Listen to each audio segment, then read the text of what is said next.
안녕하십니까. 오정근의 쏙쏙 경제 오정근입니다. 오늘은 10월 30일 토요일 아침입니다. 제 뒤에 그 설악산의 비룡폭포 호수입니다. 설악산은 뭐 언제 가봐도 참 아름다운 우리나라의 명산이 아닐 수 없죠. 10월 30일 경제 시사에서 제가 준비한 자료를 보시면서 같이 말씀을 나누도록 하겠습니다.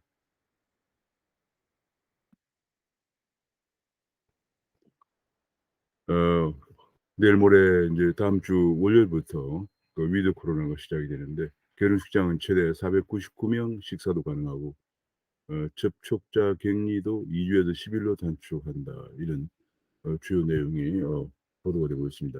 근데 이제 그 마스크를 벗다가 창원병원에서 108명이 돌파 감염이 발생했다. 이 마스크가 굉장히 중요하다. 그런 얘기가 되겠습니다. 이 중에 108명 중에서 아스트라 접종자가 102명으로 치다고 최고로 많고 화이자, 모더나 이런 순인데 당국은 밀폐, 산밀 구조에서 접종 5개월이 지나서 항체가 떨어져서 감염이 됐다 이렇게 보도를 했습니다. 지금 돌파 감염을 위한 부스터샷이 중요해 보입니다. 그런 가운데 마스크와 손 씻기를 잘 지킨 프랑스와 거리두기를 그렇지 않은 영국 간의 그 확진자 발생에 확연한 차이가 지금 보이고 있습니다. 영국에서는 신규 확진자가 4만 명 정도 발생하는 데 비해서 프랑스는 신규 확진자 6천 명으로 줄었습니다. 그래서 지금 프랑스에서는 지금 그 마스크 쓰기와 개인위생, 손 씻기 이런 걸 잘하고 있다 이런 보도가 나왔습니다. 지금 마스크 규제를 하고 있는 나라가 독일이나 덴마크, 일본, 싱가포르 등입니다. 그래서 우리 위드 코로나로 가더라도 마스크는 여전히 써야 되는 그런 상황인 것으로 보여집니다. 미국에서 9월 PC 물가 지수가 PC는 개인 소비 지출입니다. 개인 소비 지출 물가 지수가 4.4% 상승을 했다. 그래서 지금 이것이 5개월 연속 4%를 기록하는데 근원 소비 지출 물가 지수는 3.6%. 이것도 역시 5개월 연속 지금 6개월 연속 근원 소비 물가 지수 3%를 기록하고 있습니다. 미국의 연준의 통화정책 기준은 근원 소비 개인 소비 지출 물가 상승률을 기준하고 있는데 2%가 넘으면 금리를 올려야 되는 것으로 판단을 하고 있습니다. 그래서 아마 조만간 다가오는 11월 3일에 미국의 FOMC가 주목이 됩니다. 11월 3일 FOMC에서 거의 확실하게 테이퍼링이 할 것이다. 테이퍼링, 양적 완화를 돈을 좀 한 달에 1,200억 달러씩 풀고 있는데 이걸 줄여 나갈 것이고 내년에는 금리를 인상할 것이다. 그런 전망이 나오고 있습니다. 그런 가운데 미국에서는 공급망이 무너져서 애플 생산과 배송 쇼크가 지금 일어나면서 지금 아마존도 4분기에 적자가 우려되는 그런 상황으로 가고 있다고 합니다. 이 공급망이라고 하는 것은 이제 주로 그 신흥시장국에서 근데 중국이나 이런 데 동남아에서 부품을 생산해서 가져와서 조립하는 그런 망이 붕괴가 되고 있고 또 하나 미국의 중요한 것은 물류를 하는데 그 주로 개도국 이민자들이 많이 물류업에 종사하고 있는데 코로나로 오지 못하게 되면서 지금 항구에는 컨테이너선이 적체가 뭐 이만저만이 아니다 이런 보도가 나오고 있습니다. 오죽하면 바이든 대통령이 주 방위군을 투입해서라도 하겠다 뭐 이런 얘기까지 지금 나올 정도입니다. 그래서 그런 요인들 때문에 공급망이 지금 붕괴되고 있다 하는 것이 지금 큰 문제입니다. 그런 결과로 미국은 또 그리고 중국은 거기에다 공급망에다가 덧붙여서 전력 쇼크까지 전력 부족까지 지금 상태까지 발생을 하면서 미국과 중국이 성장률이 브레이크가 걸리고 있다. 미국의 성장률이 상반기 성장률의 3분의 1 수준 2%로 또 떨어졌고 중국도 지금 3분기 성장률이 4.9%로 급락을 했습니다. 그래서 지금 이것이 G2 국가들의 성장률에 브레이크가 걸리면서 퍼펙트 스톰이 다가오고 있는데 이제 겨우 문턱에 들어섰을 뿐이다 하는 경고가 나오고 있습니다. 신흥시장국은 굉장히 주의해야 될 그런 부분입니다. 아무래도 경제가 안 좋아지면 신흥시장국에 항상 위기가 먼저 오게 됩니다. 그런 가운데 바이든 대통령이 대표 정책이 지금 자초 위기에 몰리고 있습니다. 바이든 대통령의 지금 뭐 여러 가지 공약을 제가 누차 바이든 대통령 공약을 보고 이건 지속이 가능한 공약이 아니다. 예를 들어서 복지 지출이다, 인프라 지출이다, 뭐 엄청 지출하는데 이미 미국의 국가 부채는 GDP 120%를 돌파하면서 상하 양원의 인준을 받지 못하면 지출을 할 수 없는, 재정 지출도 할 수 없는, 12월까지 지금 잠정적으로 유예시켜 놓고 있는 그런 상황이죠. 그런 가운데 뭐 최저임금도 거의 2배로 올린다. 또 최근에는 뭐 실업수당도 거의 한 달에 280만 원 정도 지급하다 보니까 근로자들이 직장으로 복귀도 하지 않고 있는 이런 상황. 굉장히 파퓰리스트적인 정책을 쓰는 데다가 더 큰 문제가 기후 문제입니다. 파리 기후협약에 복귀하면서 탄소 중립 2050 주장하면서 전 세계가 그걸 하지 않으면 탄소 국경세를 부과하겠다 이렇게 되는 바람에 지금 전 세계가 탄소 중립 2050으로 가다 보니까 LNG 가격이 급등을 하면서 유럽에서 지금 에너지 인플레이션, 그린플레이션이 크게 지금 문제가 되고 있고 그런 가운데 오히려 천연가스 생산국인 러시아의 푸틴만 지금 기세를 올리고 있는 푸틴이 완전히 천연가스를 무기화하는 그런 상황까지 가고 있습니다. 저는 이게 바이든 공약을 보고 바이든 공약 큰 문제가 있다는 지적을 몇 차례 한 적이 있습니다만은 뭐 경제란 결국은 파퓰리즘적인 이런 가지고는 뭐 선거에는 당선될지 모르지만 경제가 돌아갈 수가 없습니다. 결국은 지금 사회안전망 예산을 50% 축소한다고 지금 하고 있고요. 지금 기후 변화 예산도 반토막을 줄이겠다 얘기 나오고 인프라도 줄인다 지금 그런 얘기입니다. 이게 지금 얘기했던 인프라 복지 기후 변화 예산을 절반으로 줄이는 안을 지금 내놓고 로마 G20 정상회의에 참석자 출국을 했다. 지금 우리가 국내에서 민주당과 공화당 간에 서로 이 부분에 관해서 좀 협의를 해달라는 뭐 요구를 하고 떠난 거 마찬가지죠. 미국 경제가 지금 G2가 중국은 중국대로 지금 또 큰 문제가 되고 문제죠. 중국은 지금 호주에서 공장학원도 폐쇄하고 1대1로에 탈퇴하자 호주를 손봐주기 위해서 호주에서 수입해오던 석탄 수입을 중지한다라고 발표한 이후에 중국 석탄 발전소의 거의 60% 석탄을 호주에 의존해 오고 있었는데 이것이 조달이 안 되면서 중국의 31개 성 중에서 그 20개 성이 전력난에 시달리고 있는 그런 상황이고 그것 때문에 공장이 안 돌아가면서 성장률이 거의 3분의 1 수준으로 떨어졌습니다. G2 스트롱맨들의 막무가내식 정책이 지금 세계를 뒤흔들고 있는 그런 상황입니다. 이런 공포가 밀려오고 있는데도 여당 후보 이재명 후보는 전국민 재난지원금까지도 지금 꺼내고 있습니다. 뭐 국내외를 불문하고 이런 파퓰리스트들의 막무가내 정책이 정말 난리를 피우고 있습니다. 게다가 뭐 이재명 지사는 100만 원 기본주택도 얘기하고 있습니다. 뭐 기본주택 이것이 비현실적이라는 주장이 지금 세미나에서 주장돼요. 당연히 이건 뭐 비현실적이죠. 전부 파퓰리즘입니다. 게다가 심지어는 소득주도 성장을 주장했던 학회학파라고 서울대학교 변형영 교수의 그 제자들이 학파들 거기서조차도 임대차 3법은 문제가 있었다. 임대차 3법이 결국은 암시장을 만들었다는 주장을 지금 하고 있습니다. 오죽하면 무주택자들이 촛불까지 들고 촛불 시위로까지도 하고 있습니다. 어제 그렇게 촛불 시위를 했는데 무주택자 공동행동준비위원회에서 주최했다고 합니다. 시위를 한 달 동안 촛불 시위를 정례화하겠다 이런 경고를 하고 나오고 있습니다. 그런 가운데 국토부 장관조차도 강남 집값은 정부가 억지로 못 잡는다라는 현실을 인정하는 발언이 나와서 주목을 받고 있고요. 대출 규제 때문에 2030이 직격탄을 맞으면서 서울 외곽 거래마저도 얼어붙고 있다.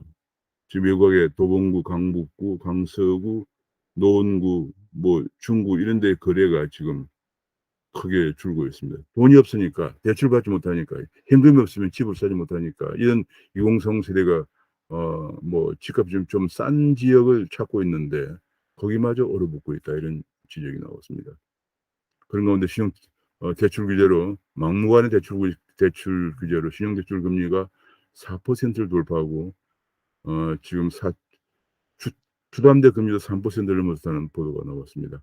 어제 그저께 우리 문재인 대통령이 로마를 출국했습니다. 로마의 G20 정상회담에 출국했는데 뭐 여기서 G20 정상회담에 참석을 하고 그다음에 글래스고에서 열리는 글래스고에서 열리는 COP26이라고 그래서 제26차 유엔 기후 변화 협약 당사자국 총회 약 190개국이 참여한다고 합니다. 여기 굉장히 중요한 것이 국내에서 전문가들이 이렇게 하면 안 된다고 너무 과도하게 다른 나라에 비해서 과도한 탄소 중립을 하면 국내 경제가 붕괴된다고 그렇게 얘기했는데도 그걸 들고 지금 나갔습니다. 여기에서 지금 NDC라고 그래서 국가가 정해서 2050년까지 탄소 중립을 가는데 그 중간에 2030년까지 어느 정도 하겠는지를 보고하는 그런 자리인데 세계에서 가장 강한 탈탄소 정책을 들고 나왔습니다. 그러면서 다른 나라는 다 탈탄소를 하기 위해서 원전, 특히 소형 모듈 원전을 강화하고 있는데 우리는 그것도 안 된다. 전부 신재생 에너지.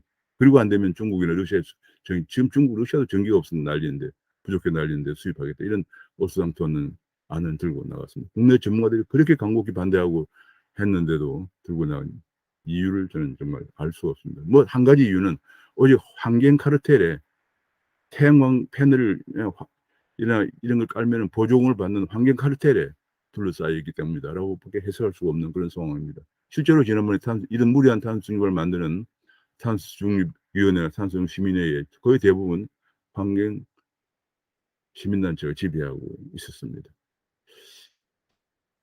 지금 뭐 그런 가운데 문재인 대통령이 야심차게 추진하고 있는 태양광, 지금 새만금 태양광도 임기 내 가동은 힘들다. 새만금 전체에다 태양광을 지금 깔고 있습니다. 바다 오염, 환경 오염을 오히려 더 초래하고 있습니다. 주변국 전력 의존도를 높이고 있다. 이게 지금 그렇게 안 되면 러시아나 중국에 전기를 가지고 있다는 이것이 과연 가능한 얘기냐? 2050년에 전체 필요 전력의 2.7%를 수입한다고 합니다. 우리나라 세계 넘버원 기술을 가진 원전은 폐쇄하고 전력의 2.7%를 중국과 러시아에 수입한다. 북한을 통해서. 이게 과연 가능한 얘기나 한 얘기입니까? 안보상으로는 리스크가 굉장히 크죠. 이런 얘기를 들고 지금 글래스고에서 열리는 기후 당사자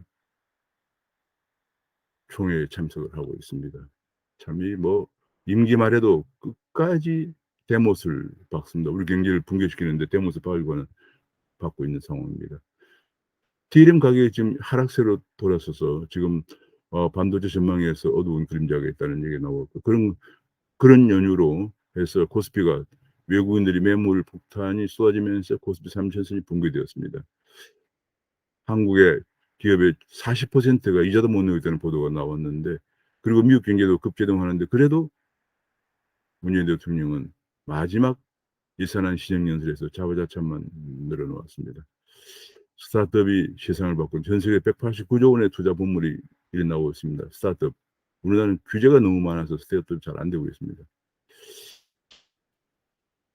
지금 뭐 3분기에 유니콘 기업이 127개가 탄생했다고 합니다. 1억 달러 이상을 투자가 136% 늘어서 3분기에만 유니콘 기업이 127개가 탄생했다는 그런 분석이 나왔습니다. 대장동 KT 코앞에서 또 나라 망치는 부동산 불로소득을 회수하는 환수 조치를 하겠다. 이런 또 황당한 유체이탈 합법이 어쩌면 문재인 대통령과 비슷합니다.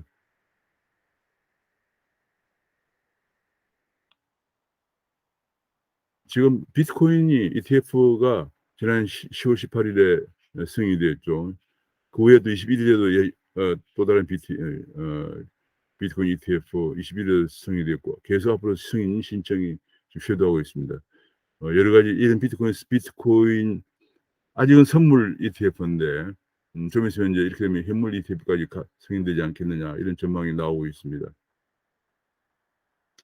그런 가운데 각종 기관들의 암호화폐 투자가 증가하고 있습니다. 캘리포니아 공무원연금, 페어팩스 카운티의 경찰 퇴직연금, 휴스턴 소방 퇴직연금 뭐 이런 가운데 우리나라에서도 지금 기관들이 일부 연금이나 또 혹은 미래에셋 투자에서도 암호화폐에 투자에 나서고 있습니다. 그래서 암호화폐 가격이 좀 이제 조금 오늘 비트코인이 지금 오늘 아침에 61,900달러, 이더리움이 4,300달러로 회복이 되고 있습니다. 이제 여기서 보면 이제 그 선물 ETF가 승인될 것이라는 소식이 계속 올라가다가 ETF가 막상 승인이 되니까 이제 차익 실현 매물이 나오기 시작하면 떨어졌다가 다시 반등하고 있습니다. 이더리움은 차익 실현 매물이 별로 많이 안 나오고 있어요. 19일에 승인된 이후에도 다소 좀 차익 실현 매물이 나왔지만 역시 이더리움이 요즘 디파이라든지 이런 스마트 컨트랙트에 많이 쓰기 때문에 크게 추락하지 않고 오히려 더 올라가고 있는 그런 모습을 보이고 있습니다. 한국에서 비트코인은 한 7,100만 원까지 차익 실현 매물이 나오면서 7,100만 원대까지 떨어졌다가 7,400만 원까지 회복이 되고 있습니다. 자, 그런 가운데 지금 한국에서 이더리움도 500만 원 선에서 유지가 되고 525만 원을 기록하고 있습니다. 그런 가운데 지금 오징어 게임 코인과 BTS 코인이 지금 등장을 해서 엄청난 파장을 일으키고 있다.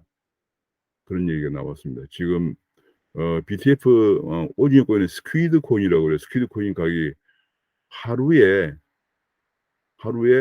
26일 첫 거래일 날, 이야, 이거 어마어마합니다. 27,500%나 뛰었다.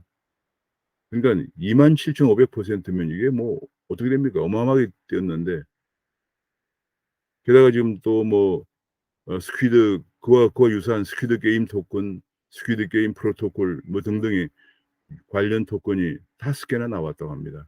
오징어 게임의 파장이 얼마나 큰가를 알 수가 있습니다. 게다가 BTS의 돌풍에 BTS의 그 팬클럽을 아미라고 그러죠. 아미콘이 또 나와가지고 상장 첫날 5,000%나 가격이 올랐다, 이런 보도가 나왔습니다. 지금 뭐 저는 늘 한국에 이런 생각을 합니다. 한국에 오징어 게임이나 BTS 이런 걸 또 뭐 우리 뭐 영국에서 잘하고 있는 손흥민이라든지 또 미국에서 잘하고 있는 LPGA에서 잘하고 있는 우리 골프 선수들이라든지 뭐 등등 보면은 그저 우리나라 국민들이 굉장히 우수한 국민입니다. 그저 질 나쁜 정치인들이 가만히 있기만 하면 잘합니다. 지금 며칠 전 신문에 어떤 칼럼니스트가 정치는 오류, 정부는 삼류다, 이렇게 얘기를 했습니다. 그저 국민들을 가만두기만 하면 우리 국민은 굉장히 잘하는, 세계를 이렇게 지배하고 리드하는 국민들인데, 지금 이래서 정부가 관여하고 있는 부분은 다 지금 붕괴되고 있죠. 제가 얼마 전에 우리나라에서 케이팝이 하도 잘 되고 있으니까 뭐 케이팝 진흥원을 만들면 어떻겠냐, 그런 얘기가 나온다고 그래요. 제가 절대로 하지 마라, 하면 망한다.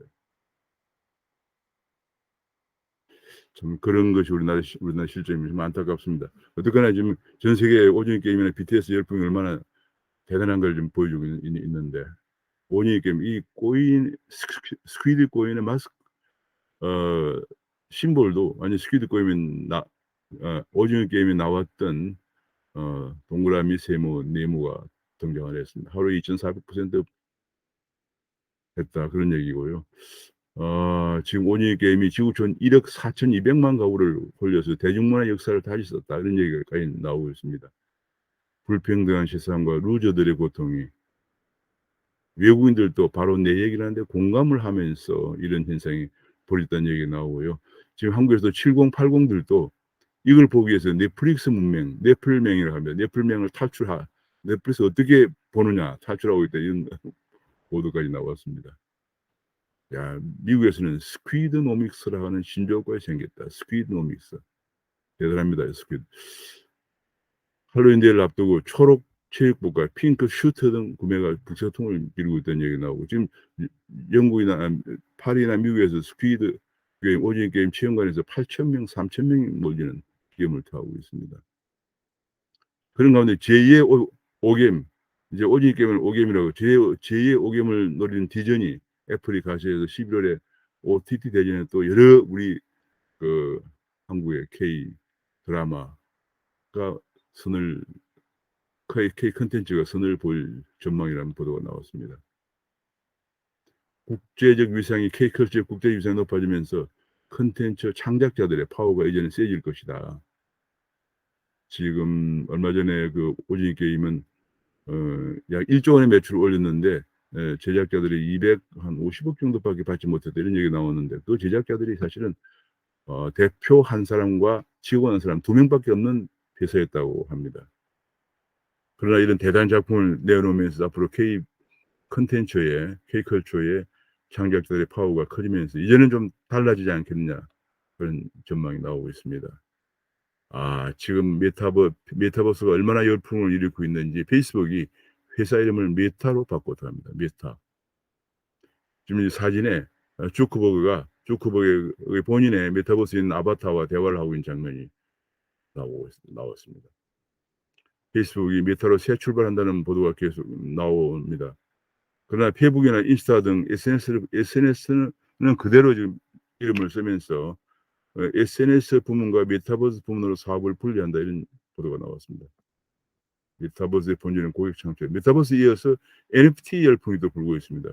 엔터 게임주에 탑승을 해서 지금 NFT 열풍. 지금 완전히 디지털 머니가 새로운 국면으로 들어가고 있습니다. 디파이라고 하는 새로운 탈중앙화 금융 거래에 이어서 NFT 메타버스 새로운 지금 단계로 들어가고 있습니다. 제가 보기에는 비트코인이 2009년도 비트코인 출시로 제1단계 디지털 머니에 들어갔다면 이제 제2단계의 새로운 단계로 들어가고 있습니다. 물론 그 안에 이제 그 중간에 스마트 컨트랙트를 가져온 이더리움이 또 2014년에 출시되면서 돌풍을 일으키고 있지만 디지털 머니 차원에서 가장 새로운 지금 전환기에 들어가고 있다. 디파이, NFT, 그다음에 메타버스 이렇게 들어오고 있다고 생각됩니다. 우리나라 NFT 열풍이 올라탄 기업들 보면 위메이드 게임 회사죠. 게임 회사가 블록체인 자회사를 흡수 합병해가지고 NFT 기반 게임 플랫폼을 추진하고 있고 컴투스도 미국 스포츠 NFT 전문 회사에 투자를 하고 있고 하이브라고 해서 하이브가 이제 BTS의 운영회사죠. BTS의 소속 회사죠. 하이브가 두나무와 손을 잡고 BTS 굿즈 NFT를 발행을 위한 전략을 제휴하고 있다는 얘기고 JYP 박진영의 JYP도 두나무와 NFT 플랫폼을 위한 전략 제휴를 체결했고 SM도 NFT 기반 메타버스 플랫폼을 추진하고 있다.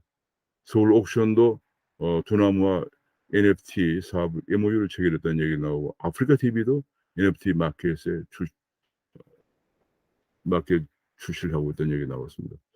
지금 그는 게임 회사들과 엔터 회사들이 전부 NFT에 지금 진출하고 있습니다. NFT 거래가 폭발적으로 늘어나면서 작년 3분기만 하더라도 2,800만 달러 거래액이 지금 현재 107억 달러가 이번 3분기에 1년 만에 107억 달러 거래로 그게 증가했다. 그러니까 작년에 2,800만 달러 1년 전에 거래된 NFT 거래 대금이 107억 달러까지 올라갔다. 그런 보도가 나왔습니다. 야, 정말 NFT 열풍이 대단합니다. 게다가 이제 지금 NFT에 우리나라 게임 회사 다이블로 2가 다시 뜨자 너는 지금 이게 NFT 내 아이템 게임 내 아이템 거래 규모가 폭발적으로 증가하고 있죠. 거래 규모가 폭발적으로 증가하고 있는데 여기에 맞추어서 이것이 이제 NFT로 게임 아이템이 거래되면서 NFT 거래 규모가 이렇게 폭발적으로 증가하고 있다. 그중에서 예컨대 게임 NFT만 보더라도 지금 5억 6천만 달러까지 지금 NFT가 전체적으로 이번에 107억인데 그중에 게임 NFT가 5억 6천만 달러 정도 거래가 되고 있다. 이거는 이제 하루 거래량입니다. 하루 거래량. 이건 가장 많은 데가 이제 엑시 인피니티가 지금 33억 달러를 거래했다 이런 얘기가 지금 나오고 오늘 요거는 한 달간 거래가 33억 달러다 이렇게 얘기가 나오고 있습니다. 그런 가운데 이제 위메이드 아까 했지만 그 위메이드가 그 게임 회사인데 여기에 NFT를 출시하기 시작하면서 자체 NFT를 거래한 자체 코인까지 만든다고 합니다. 그렇게 되면서 시총이 급등을 해가지고 시총이 급등을 해서 6조 원대로 급등을 해서 코스닥에서 카카오 게임즈를 제치고 야 이거 뭐 대장주로 등장을 하고 있다. 시총 50위에서 5위까지 급등을 했다. 이런 얘기가 나왔습니다. 위메이드. 아, 정말 기염을 타고 있습니다. NFT가 요즘 없으면 정말 안 될 정도의 상황입니다. CBDC를 도입하면 비트코인이 더 뜬다는 보도 나오고 있고요. 아, 손흥민이 호날두를 넘을 수 있나 이런 분수도 나오고 있는데 지금 우리나라 아까 앞에서 말씀드렸지만 우리나라 사람들은 가만히 놔두기만 하면 너무 잘합니다. 그런데 뭐 예를 들어 변호사법도 지금 법 때문에 변호사법 대목 규제로 우리나라 리글 테크가 안 되고 있다. 그런 얘기죠. 이 시대에 인공지능 변호사는 한국 선영을 못한다. 로톡이 일본은 되는데 한국 안 돼. 이런 정말 아직도 시대 착오적인. 제가 어떤 자료를 본 지난번에 유명한 토플러가 쓴 책을 보니까 가장 늦게 가는 게 정부고 그 다음에 법률 뭐 이렇게 나왔습니다. 세상은 엄청나게 빠른 속도로 변하고 있는데 가장 늦게 가는 게 정부고 그 다음에 법률하는 사람들이다 이렇게 나오는데 뭐 법률하는 사람들 요지부동입니다. 일본에서 되는 것도 한국에는 좀 안 되고 그런 얘기 나오고 있습니다. 북한이 한미 훈련 중단을 요구하는데도 종전선언에만 매달리고 있다. 이번 종전선언에 매달리고 있다는. 왜 그러냐 정말. 그러면서 또 이번에 G20 정상회담 참석한 문 대통령은 또 교황 방북 사진을 또 추진하고 있는 이런데 그냥 대북 문제에만 전심전력을 하고 있습니다. 이번에 노태우 대통령이 10월 26일 날 서거했는데 노태우 대통령의 또 오늘 올림픽공원에서 마지막 장례 식이 치러진다고 합니다. 근데 국장으로 치러지는데 노태우 대통령 여러 면에서 재평가가 되고 있습니다. 뭐 민주화 직선제 개헌을 해서 초대 직선 대통령이 되었다든지 또는 마지막에 3당 합당을 통해서 문민정부의 출발 키트를 마련해 줬다든지 또 북방정책 그 당시 굉장히 어려운 상황 속에서 북방정책 동굴아빠 그 당시에 소련 중국과 수교를 했다든지 올림픽을 잘 성공리에 완수했다든지 또 분당 일산에 신도시 200만 원을 건설해 집값을 안정시켰다든지 여러 가지 면에서 많은 재평가를 받고 있는 상황인데 문 대통령은 그와 반대다. 그런데도 문 대통령은 여기 장례위원장인데 참여도 안 하고 나갔습니다. 지금 이재명 후보의 소시오패스 발언이 논란을 일으키고 있는 가운데 거침없는 거짓말, 반성이 없는 문제에 관해서 칼럼이 등장을 하고 있습니다. 게다가 뭐 이런 얘기까지 했다고 합니다. 대장동 인근을 찾아서 특검은 구성에만 몇 달 걸린다. 선거 끝난다. 이런 얘기까지 했다고 합니다. 야권도 지금 반문만 있고 변변한 대표 공약 하나 없다. 이래서 되겠느냐 하는 게 나오면서 이제 정말 뽑을 사람이 없어 절망하는 대선 불후라는 말까지 등장을 하고 있습니다. 유동규 휴대전화도 아직도 확인도 못하고 있는 검찰. 이거 너무하지 않느냐. 늑장수실, 부실 수사가 너무하지 않느냐. 그런 얘기가 쭉 나오고 있습니다. 지금 뭐 여러 가지 제가 오늘 말씀드린 것이 우리 뭐 앞에 오징어 게임이라든지 이런 걸 보면서 그러면 뭐 축구라든지 혹은 골프라든지 혹은 콘텐츠 문화 이런 거 우리 국민들이 정부가 개입하고 간섭하지 않는 분야는 세계 넘버원입니다. 정부가 어설픈 정치인들과 공무원들 정부가 이끌어가는 분야는 다 낙후되고 붕괴되고 있습니다. 좀 이제 내년에 새 정부가 출범합니다. 좀 전환해야 되지 않겠느냐. 정말 대전환해야 되지 않겠느냐 이런 생각을 합니다. 감사합니다.